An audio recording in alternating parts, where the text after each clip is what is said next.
Hi friends, నేను మీ హనీని. ఈరోజు మనం తయారు చేసుకోబోతున్నాం గుమ్మడికాయ హల్వా. సంక్రాంతి స్పెషల్ గుమ్మడికాయ హల్వా.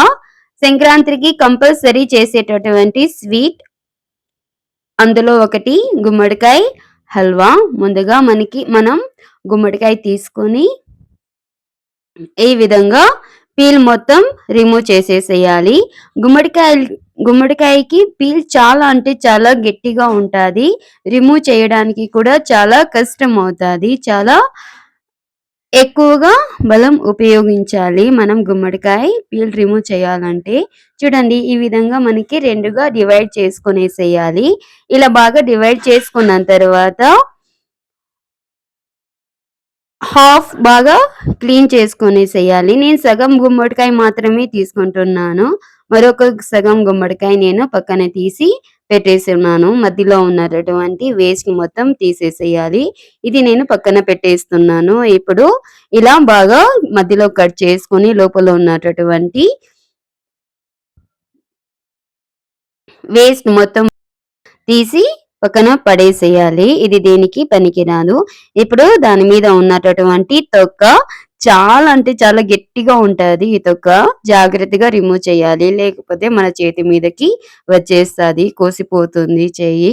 స్లోగా చాలా నీట్ గా రిమూవ్ చేసుకొని ఈ విధంగా పక్కన తీసి పెట్టుకోవాలి. ఇప్పుడు మధ్యలో సగం చేసుకొని తురుము ఉంటుంది చూడండి, తురుమునితో ఇలా బాగా తురుము చేసుకునేసేయాలి. ఇలా బాగా తురుము చేసుకున్న తర్వాత మొత్తం హాఫ్ అంటే సగం మాత్రమే తీసుకున్నాం కాబట్టి సగానికి మాకైతే మొత్తం 3 కప్పుల గుమ్మడికాయ తురుము వచ్చింది. చూడండి, 3 కప్పుల గుమ్మడికాయ తురుము. అదే విధంగా బెల్లం 1.5 కప్ తీసుకోవాలి. ఇప్పుడు స్టవ్ మీద కుండ పెట్టుకొని కుండలో ఒక 2 టేబుల్ స్పూన్ ఘీ యాడ్ చేసుకునేసేయాలి. ఇప్పుడు కాజు బాదం పీసెస్ వేసుకొని బాగా కుక్ చేసుకోవాలి. ఈ సమయంలో గ్యాస్ లో ఫ్లేమ్ లో పెట్టుకోవాలి. ఈ విధంగా మొత్తం బాగా తీసి పక్కన పెట్టుకునేసేయాలి. ఇప్పుడు ముందుగానే తురుము చేసి పెట్టుకున్నటువంటి గుమ్మడికాయ తురుము 3 కప్పులు కూడా వేసుకునేసేయాలి. ఇలా వేసుకున్న తర్వాత జస్ట్ 3 మినిట్స్ అలా కలుపుకోవాలి. ఇక్కడ నుండి గ్యాస్ హై ఫ్లేమ్ లో మాత్రమే పెట్టుకోవాలి. ఇప్పుడు ముందుగానే తీసి పెట్టుకున్నటువంటి బెల్లం వేసుకునేసేయాలి. బెల్లం వేసుకున్న తర్వాత బాగా కలపాలి. ఇలా కలుపుతూనే ఉండాలి. చూడండి, మనకి వాటర్ మొత్తం రిలీజ్ అయ్యింది. ఎందాక కుక్ చేయాలి అంటే వాటర్ మొత్తం ఆవిరి అయ్యేందాక కుక్ చేయాలి. చూడండి, మనకి స్లోగా ఆవిరి మొత్తం అయిపోతున్నాయి వాటర్. ఇప్పుడు 1 టేబుల్ స్పూన్ ఘీ యాడ్ చేసుకునేసేయాలి. ఘీ యాడ్ చేసుకున్న తర్వాత కలుపుతూనే ఉండాలి, అడుగు పట్టకుండా.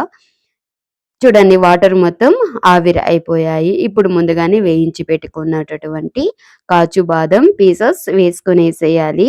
ఇప్పుడు మళ్ళీ మరొక స్పూన్ ఘీ వేసుకునేసేయాలి, నెయ్యి వేసుకునేసేయాలి. వేసుకున్న తర్వాత ఒకసారి బాగా కలిపేసేసేయాలి. చూడండి, మనకి టోటల్ గా నీళ్లు మొత్తం ఆవిరైపోయాయి. ఇందాక మనం కుక్ చేసుకోవాలి. గ్యాస్ హై ఫ్లేమ్ లో మాత్రమే పెట్టుకుంటూ కుక్ చేసుకోవాలి. ఇప్పుడు గ్యాస్ ఆఫ్ చేసేసి మూత పెట్టేసేసి ఒక 15 మినిట్స్ వదిలేయాలి. తర్వాత సర్వ్ చేసుకుని తింటే చూడండి, మనకి బాగా గట్టిగా అయిపోయి హల్వా తినడానికి మరింత రుచిగా తయారైపోయింది.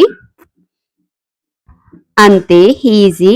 ఈ సంక్రాంతికి ఈ విధంగా స్పెషల్ హల్వా చేసి పెట్టండి. రిలేటివ్స్, ఫ్రెండ్స్, ఇంట్లో వాళ్ళు, ఫ్యామిలీ మెంబర్స్ ఎంజాయ్ చేస్తూ తింటారు.